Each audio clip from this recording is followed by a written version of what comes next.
Okay, let's dig into this. When you're faced with a diagnosis of a brain malignancy, Yeah. whether it's a high-grade glioma like GBM or brain metastases, the prognosis is, it's often incredibly severe. And because of that, the search for new vulnerabilities, for new targets, is just relentless. For decades, one of the bedrock assumptions in all of neuro-oncology was that the brain tumor microenvironment, the TME, was basically sterile. A sterile bubble, protected by the blood-brain barrier. Exactly. And that assumption, well, it created a massive scientific blind spot. We've known for a while now that other cancers, colon, breast, you name it, they have their own specific microbiota. But the brain is different. The risk of contamination is just sky high, right? It's the ultimate technical challenge. The biomass is incredibly low, so any signal you find could just be noise from the lab, from the operating room, anywhere. And that technical challenge is really the core of the deep dive we're on today. Our mission is to follow this massive, multi-institutional study that just deployed this incredible technological arsenal to try and settle the controversy. Is the brain TME truly sterile, or does it hold microbial secrets? Right. And this team, they knew they couldn't just rely on sequencing. That's too prone to noise in low biomass samples. They needed irrefutable, what we call orthogonal proof, meaning using 3 or 4 different detection methods that are completely independent, but all point to the very same conclusion. And they weren't messing around with the sample size either. We're talking 243 samples from 221 patients. Yeah, 168 of those were tumors, gliomas, brain metastases, and they had all the proper controls, non-cancerous tissue, all of it. So let's start with that first layer of proof, visualization. They use something called RNA-scope FISH. FISH is really the gold standard for this. Think of it like you're painting a target. They used a pan-bacterial 16S RNA probe. Which is basically a fluorescent tag that seeks out a genetic signature found in all bacteria. Precisely. If you see a glow, you know bacterial elements are present. So what did they see? Did it glow? Oh, it glowed. They immediately saw signals in the majority of samples, 11 out of 15 gliomas and 9 out of 15 brain metastases. Wow. But here's what's fascinating. It wasn't just the presence of the signal, it was the appearance. Some of it looked like intact bacteria, little 2-micrometer rods. But a lot of it was small and punctate. Like tiny little dots, dust motes. Exactly. And those little dots are critical. That morphology strongly suggests we're seeing fragmented 16S rRNA. So not necessarily whole, living bacteria. Right. We might be looking at the debris of bacterial life. This sets the stage for the entire study. It's not about a thriving community. It's about these specific components. Okay, so to back that up, they used a second method, immunohistochemistry, or IHC, looking for something called LPS. Lipopolysaccharide. It's the defining signature of a gram-negative bacterium's outer cell wall. So if you detect LPS, you're confirming the physical structure of a bacterium is there, not just its RNA. And did the results match up? Highly concordant. They found LPS in most of the same samples. That agreement is the first sign that what they're seeing is real. Now we get to the highest level of scrutiny, something called spatial molecular imaging, or SMI. Why the third technique? Because the biggest counterargument is always going to be contamination. Someone could always say, well, that speck of bacteria is just sitting on the surface of your tissue slice. So you have to prove it's actually inside the cells. You have to prove it's inside the tumor cells, the immune cells. And to do that, they implemented one of the most stringent rules I have ever seen. Tell me about this rule. They were determined to eliminate every speck of external noise. They decided they would only count a cell as high-confidence 16S positive if the median position of that bacterial signal was physically centered within the cell body. It's like demanding the GPS coordinates for the microbe are in the center of the living room, not just on the front porch. That is the perfect analogy. The signal had to be within the central 50% of all the cell's transcripts on the X, Y, and Z axis. This mathematically filters out anything that might have just smeared onto the membrane. And the result? The SMI confirmed it. They found high-confidence intracellular signals inside tumor cells, macrophages, microglia, in both glioma and brain metastases. They are embedded. So we have undeniable visual proof that bacterial components are physically inside brain tumor cells. But then comes the paradox. The culturing paradox. They tried to grow them. They absolutely did. Took fresh and frozen tumor samples, put them on rich media, aerobic, anaerobic conditions for 2 weeks. And the result? Resounding silence. Not a single colony grew. And that is a huge finding because it confirms we are not looking at a flourishing, diverse, cultivable microbiota. No.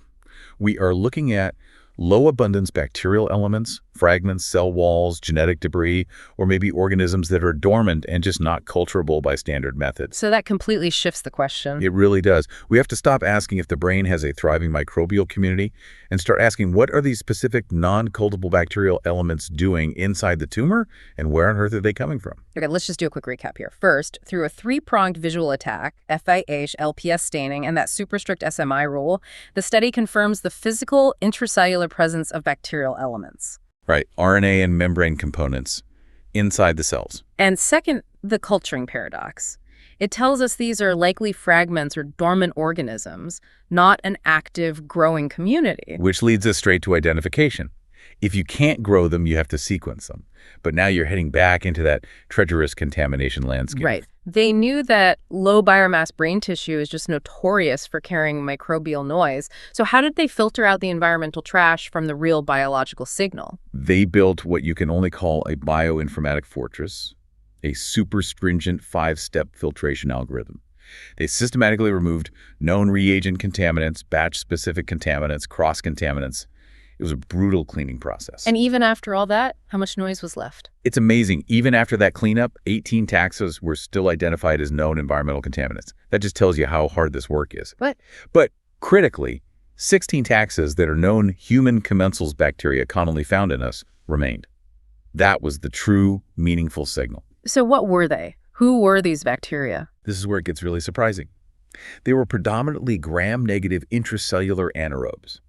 Names like Prevotella, Fusobacterium, Capnosophaga. Wait, those sound familiar? That's the oral cavity, right? The gut. Exactly. You should immediately think of distant mucosal surfaces. We're detecting signals strongly associated with your mouth, deep inside brain tumor cells. Hold on. How do they get there? And how do they get inside a tumor cell, which isn't a phagocytic cell? They're not just swimming up there. That's the central question. And since we know whole bacteria aren't thriving, the favored mechanism is something called bacterial extracellular vesicles, or EVs. EVs. Think of them as tiny lipid-bound delivery trucks that bacteria just launch into the system. The bacterial equivalent of a FedEx package. It's a perfect description. These little packages are small enough to cross barriers, and they carry all the bacterial contents, LPS, proteins, and the 16S RNA that we saw directly into host cells. So the microbial signal can travel, even if the parent organism is far, far away. So in your mouth? Potentially. Which brings us to tracing the origin, the gut-oral-brain axis. They collected matched stool, saliva, and cheek swabs from the patients. And they looked for overlap. They did. And here's where it gets really, really interesting. They found significant sequence overlap in 11 of 34 matched tumor saliva pairs. Okay. On average, a stunning 79% of the tumor sequence length matched bacteria found in the saliva. Genera like Prevotella and Veillonella. 79%. That is a massive correlation with the oral microbiome. It's huge. Now compare that to the gut. Overlap was found in only 1 of 19 matched tumor stool pairs. Wow. Only 1. So this points very strongly towards the oral environment. Yeah. There's a much stronger connection, maybe through the olfactory system or shared lymphatics, that links the mouth to the brain TME more closely than the gut. What about brain metastases, though? Couldn't the bacteria just be hitching a ride on a cancer cell that travels from, say, the lung to the brain? A great question, and they looked at that. In a small group of matched primary tumors and brain metastases, they found no overlapping bacterial taxa between the primary and the secondary site. So it's not just a simple taxi service. It seems unlikely to be the main route. The oral correlation is just a much stronger hypothesis at this point. Okay, let's pause again. Segment 2, summary. Stringent sequencing found specific bacterial types, mainly anaerobes we associate with our own bodies. Right, and with a huge sequence overlap pointing to the oral microbiome as a likely source. And the delivery mechanism is probably these little bacterial FedEx packages, allowing fragments to travel and get inside the cells. Which now brings us to the so what question. If these bacterial bits are inside the cells, are they just inert junk, or are they actually changing the tumor? Are they biologically relevant? Precisely. So they used their spatial profiling tools again, comparing regions that were 16S high to regions that were 16S low. looking at which human genes and proteins were active in those microbial hotspots. And the tumor microenvironment is definitely not ignoring them. In those 16S high regions, they saw this distinct enrichment of genes linked to one thing: the antimicrobial response. The tumor is fighting back. It is mounting a battle. In the gliomas, for example, they saw enrichment of DAMPs, damage-associated molecular patterns. Yeah. Think of DAMPs as danger flares that stress cells release. And those flares trigger the immune system. They trigger receptors, like toll-like receptors, to start an immune cascade. And unique to glioma, they also saw upregulation of chromatin remodeling proteins. Which means the microbial presence is literally changing how the tumor cell's DNA is organized. It's a fundamental change. Yeah. But in brain metastases, the immune system chose a different, even more targeted weapon. What was that? The star of the show was TLR9, toll-like receptor 9. TLR9 is a specialized intracellular sensor. It's like a molecular guard dog that specifically sniffs out microbial nucleic acids, like the fragmented 16S RNA we saw, when they're inside a cell. So TLR9 is the alarm bell. What happens when it rings? It sets off the textbook innate immune pathway. They saw enrichment of MyD88, which is the relay switch, then NF-kappa B, the IRFs. The whole cascade is the cell screaming, "We have an internalized invader. Deploy defenses." And it's not just the tumor cell. The whole neighborhood gets involved, right? Yeah. Especially in the BRM tumors. Absolutely. The 16S high regions in BRM were pumping out neutrophil chemoattractants. And with high-res staining, they confirmed a significant enrichment of activated neutrophils. The body's frontline immune soldiers being called into the fight. Pulled right into the tumor. And beyond that direct fight, they saw these broader changes in cell metabolism and stress. Both tumor types showed enrichment in lipid metabolism and in pathways like apoptosis and autophagy. The cell isn't just fighting, it's changing its entire energy and survival strategy. Right. And here's the crucial control check. This wasn't just generic inflammation. These antimicrobial and metabolic signatures were not correlated with things like the IL-6 or STAT3 pathways. Meaning this is a very specific, tailored response to the microbial elements, not just a tumor being inflamed. Exactly. It confirms these elements are biologically active. And they validated this all the way down to the single-cell level, showing these patterns were active not just in the 16S positive cells, but in their immediate neighbors too. The signal is shaping the whole local environment. So the big takeaway is that even fragmented, non-cultivable bacterial debris is not passive. It's a potent signal. It's hijacking the host's most fundamental immune and metabolic pathways. Which brings us finally to the clinical implications. This is a correlational study, of course. Right, it's setting the stage. Yeah. But the correlations they found were profound. The biggest one was between the distant microbiota and disease progression. They found that distinct signatures in the patient's oral and gut microbiomes, taxa like Fusobacterium and Veillonella, which were also found in the tumors.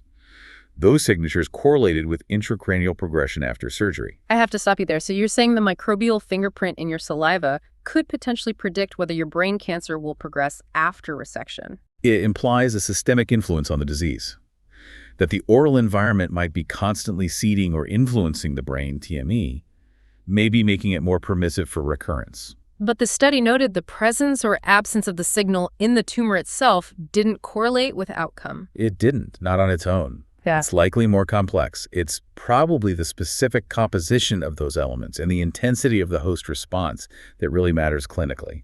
Let's try to synthesize this whole journey then. They used this incredible multimodal, highly stringent approach to validate the consistent presence of intracellular bacterial elements inside brain tumors. Demonstrably not sterile. These elements, which seem to come primarily from the oral cavity, are being actively sensed.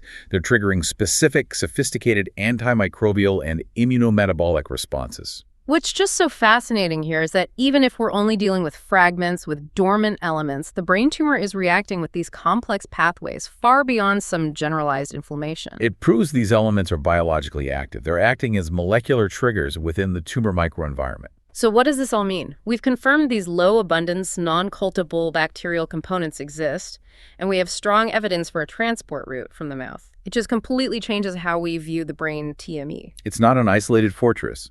It's a nuanced battleground, constantly reacting to molecular signals from distant parts of the body. Which, of course, raises a really important question for the future. If the composition of your distant microbiota, your oral bacteria, can actually correlate with the progression of brain cancer, Could modulating those communities, through diet-targeted probiotics or other interventions, could that become a novel, non-invasive strategy to influence the treatment or recurrence of these devastating brain tumors? Something for you to mull over.